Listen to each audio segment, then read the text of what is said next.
apabila kalian ditanyakan mengenai dampak yang ditimbulkan dari tindakan penjajahan, tentu akan lebih banyak uraian dampak negatif dibandingkan dengan nilai positifnya. Dengan tidak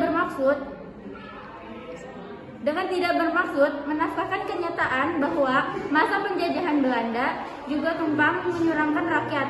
Berikut adalah uraian mengenai timbulnya penjajahan Belanda di Indonesia, yaitu 1. Dampak ekonomi. Dampak lain dari kolonialisme dan imperialisme di bidang ekonomi.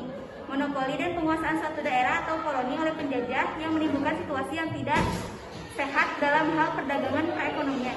Bergeser dari pertanian, pangan menjadi industri perkebunan.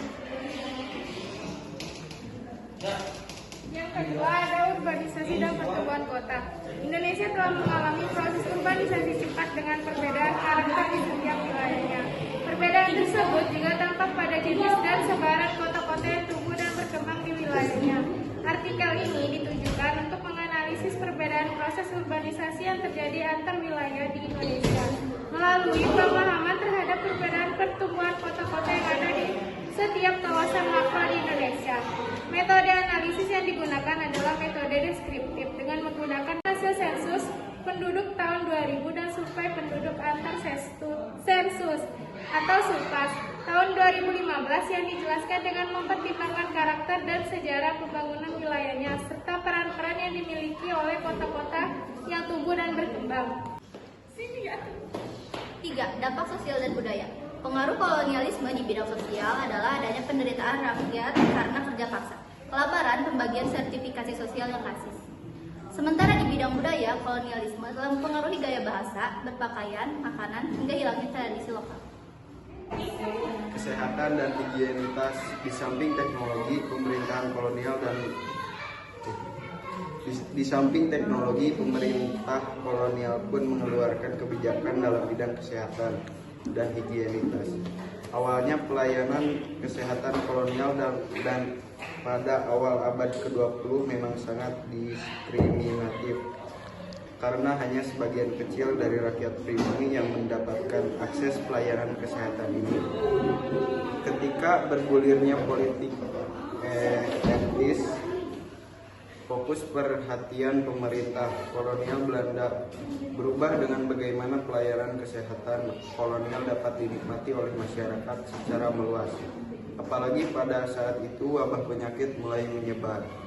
Sebut saja malaria, pes, dan kolera. Ilmu kedokteran terus dikembangkan dan tidak sedikit rakyat pribumi yang terlihat langsung di dalamnya.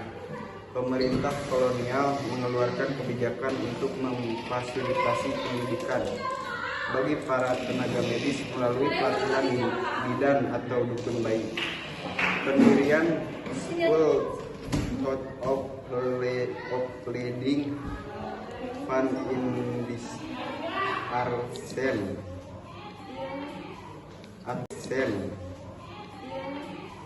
atau disebut sebagai Sekolah Dokter Jawa dan pendirian sekolah dokter lainnya. Yang kelima yaitu mobilitas sosial. Pada masa kolonial Belanda, mobilitas sosial atau perpindahan penduduk dari satu daerah ke daerah lainnya perjalanan sangat cepat. Penduduk beberapa membuat percepatan mobilitas sosial yang terjadi di Indonesia di sini. A. Pembangunan sarana jaringan investasi transportasi di antara jalan kereta api, jalan raya, sarana dan prasarana pelabuhan. Ini bertujuan untuk menunjang kegiatan perjangkauan serta tenaga kerja perkebunan dari satu tempat ke tempat yang lain. B. Dibukanya lahan pertanian dan perkebunan, muncul kota-kota baru berbagai dampak. Munculnya perkebunan seperti Batavia, Banteng, Bandung, Tuban, Gresik, Semarang, Surabaya hingga Malang. Pemerintah kemudian mendatangkan para pekerja dari daerah ke pusat-pusat perkebunan. Adapun beberapa penyebab dari terjadinya mobilitas pribumi asal kolonial yaitu A. Lahan pertanian desa beralih fungsi menjadi perkebunan besar. B. Keinginan untuk terhindar dari berbagai kewajiban seperti kewajiban tanam paksa atau kerja paksa. C. Kota-kota baru bermunculan dan hal ini mendukung berbagai aktivitas masyarakat yang berkemungkinan seperti berbagai sarana prasarana terjadi di kota tersebut. Berbagai aktivitas masyarakat yang berkemungkinan seperti berbagai sarana prasarana terjadi di kota tersebut dan membuat rakyat pergi dari kota dan memenuhi kebutuhan mereka. Yang terakhir, D. Pendidikan membuat banyak orang Indonesia termasuk menjadi golongan cendekiawa yang bekerja di kantor-kantor pemilik pemerintah di kota. Yang keenam, ada dampak munculnya sentimen rasial. Munculnya sentimen rasial pernah terjadi pada masa penjajahan kolonial Belanda. Pemerintah Hindia Belanda membagi penduduk menjadi 3 golongan, yakni yang pertama, golongan Eropa sebagai golongan pertama atau yang tertinggi. Yang B, golongan timur asing yang terdiri dari Cina, Arab, India, dan negara lainnya sebagai kelas kedua.